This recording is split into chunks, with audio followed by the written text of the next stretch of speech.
e sem chance de voltar, mas o mercado da bola resolveu aprontar de novo com o torcedor do Santos. Quando todo mundo já dava como encerrada qualquer possibilidade, o Atlético Mineiro voltou atrás, mudou completamente de postura e agora admite vender Rony ao Peixe. A informação caiu como uma bomba nos bastidores, envolve valores altos, pressão interna e até declarações diretas de Jorge Sampaoli. E já segura isso desde agora. No vídeo de hoje tem mais duas notícias importantes e exclusivas do Santos que você precisa acompanhar até o final. Então já deixa o like, se inscreve no canal e hypar o vídeo, porque isso ajuda demais o YouTube a entregar esse conteúdo para mais torcedores do Peixe. Sempre voltado para o lado certo. Nas últimas semanas, o Santos fez de tudo para tentar a contratação de Rony. A diretoria tratava o atacante como uma oportunidade de mercado difícil, mas extremamente estratégica para elevar o nível do elenco em 2026. Experiente, acostumado a jogos grandes e com histórico decisivo, o ex-Palmeiras apareceu como um nome capaz de mudar o patamar ofensivo do time. Só que naquele primeiro momento, o Atlético Mineiro fez jogo duro, fechou as portas e indicou que não tinha interesse algum em negociar o camisa 33. A postura do clube mineiro forçou o Santos a mudar de rota. Internamente a diretoria passou a analisar outros nomes disponíveis no mercado, como Michael e Vitinho, entendendo que a negociação por Rony estava praticamente inviabilizada. O sentimento era de que o Atlético Mineiro contava com o jogador para a temporada e que qualquer avanço seria improvável. Só que o cenário mudou rápido demais. Segundo informações divulgadas pelo site MumBH, o Atlético Mineiro voltou atrás e agora está disposto a vender Rony. A condição, porém, não é simples. O clube mineiro pede cerca de 5 milhões de euros, valor que gira em torno de 31 milhões de reais na cotação atual. É um número considerado alto, mas que passou a ser analisado com mais atenção pelo Santos diante da reabertura do negócio e da escassez de opções no mercado com esse perfil. Esse novo posicionamento do Atlético Mineiro reacendeu o debate interno no Santos. A diretoria avalia se o investimento faz sentido dentro do planejamento financeiro e esportivo para 2026. Rony agrada pelo estilo de jogo, pela intensidade e pela capacidade de atuar tanto pelos lados quanto mais centralizado, algo valorizado pela comissão técnica. Ao mesmo tempo, o valor pedido exige cautela e negociação firme para evitar um impacto excessivo no orçamento. No meio dessa reviravolta, Jorge Sampaoli resolveu se manifestar publicamente. Em entrevista coletiva, o treinador do Atlético Mineiro abriu o jogo sobre a situação de Rony e negou que tenha vetado a saída do jogador. Segundo ele, a decisão passa muito mais pelo desejo do próprio atleta do que por uma imposição do clube ou da comissão técnica. Sampaoli foi direto ao falar sobre o tema. Disse que conversou com Rony recentemente e deixou claro que o mais importante é o jogador se sentir confortável onde está. O técnico afirmou que vê muita utilidade no atacante, destacando que ele pode atuar pela direita ou pelo centro. E reforçou que não faz sentido manter no elenco um atleta que não esteja feliz ou comprometido com o projeto. Para Sampaoli, qualquer profissional precisa estar empolgado para render dentro de campo.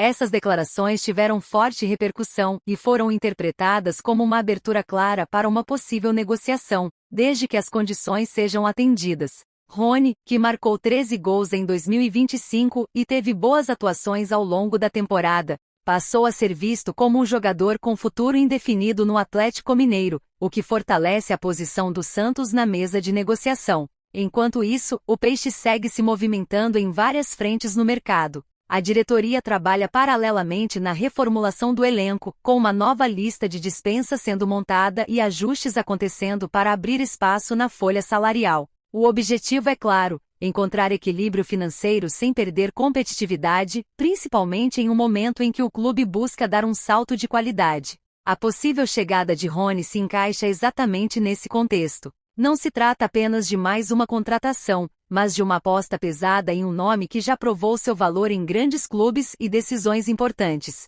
Por outro lado, o Santos sabe que não pode errar, ainda mais em um investimento dessa magnitude. E atenção, porque essa novela está longe de acabar. Ainda tem muita coisa para acontecer, e no vídeo de hoje tem mais notícias importantes do Peixe que você não pode perder de jeito nenhum. Fica ligado até o final.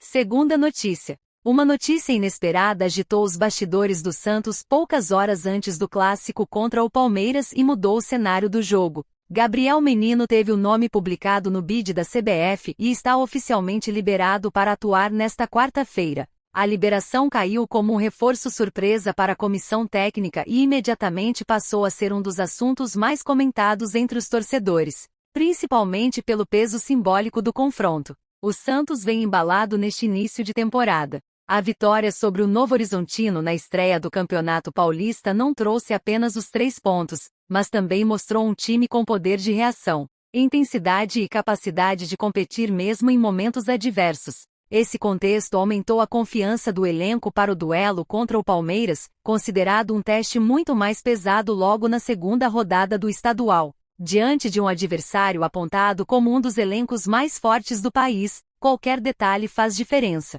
E foi justamente nesse cenário que surgiu a boa notícia para o Peixe. Gabriel Menino, recém-contratado, teve sua situação regularizada a tempo e agora fica à disposição do técnico Juan Pablo Vozvoda para o Clássico da Saudade. A presença do meio-campista amplia as opções no setor central e dá mais alternativas táticas para o treinador. Gabriel Menino chega ao Santos com bagagem importante. Revelado pelo próprio Palmeiras, ele conhece bem o ambiente do clássico, a pressão envolvida e o peso desse tipo de jogo. Versátil, o jogador pode atuar em mais de uma função no meio-campo, tem boa saída de bola e se destaca pela qualidade na finalização de média distância, algo que agrada bastante a comissão técnica santista. Naturalmente, a possível presença de Menino contra o ex-clube reacendeu a famosa mística da chamada Lei do Ex. Parte da torcida já se apega à superstição de que jogadores costumam marcar justamente contra suas antigas equipes, ainda mais em jogos grandes.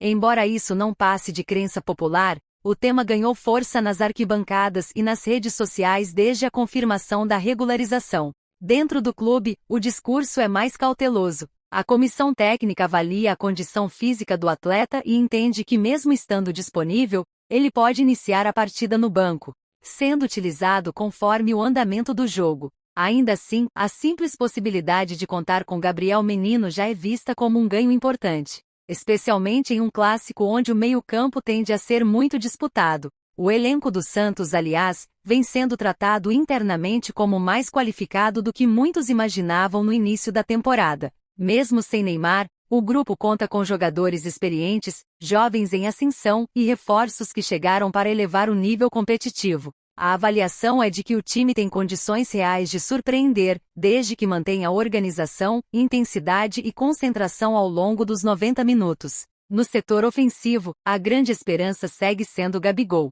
O camisa 9 já deixou sua marca na estreia e entra no clássico como a principal referência de ataque. O histórico do atacante contra o Palmeiras também pesa a favor do Santos, já que o rival figura entre as equipes que mais sofreram gols dele ao longo da carreira. A expectativa é de que Gabigol seja novamente decisivo em um jogo grande. Por outro lado, Vojvoda também precisou lidar com ausências importantes.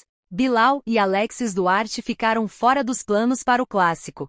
Decisão que passou tanto por critérios técnicos quanto pelo limite de estrangeiros imposto pelo regulamento do Campeonato Paulista. Essas baixas exigiram ajustes na lista de relacionados, mas não alteraram o discurso de confiança do treinador. O clássico contra o Palmeiras é visto internamente como uma grande oportunidade de medir forças neste início de ano. Um bom desempenho pode fortalecer ainda mais o elenco, aumentar a confiança da torcida e consolidar o trabalho que vem sendo desenvolvido. A liberação de Gabriel Menino, nesse contexto, surge como um elemento a mais para tornar o duelo ainda mais imprevisível. Com reforços regularizados, nomes experientes em campo e um ambiente de expectativa crescente, o Santos entra no clássico sabendo que o desafio é enorme, mas também consciente de que tem armas para competir. Agora, resta saber como essas peças serão usadas dentro de campo e se a combinação de fatores será suficiente para fazer a diferença em mais um capítulo do Clássico da Saudade.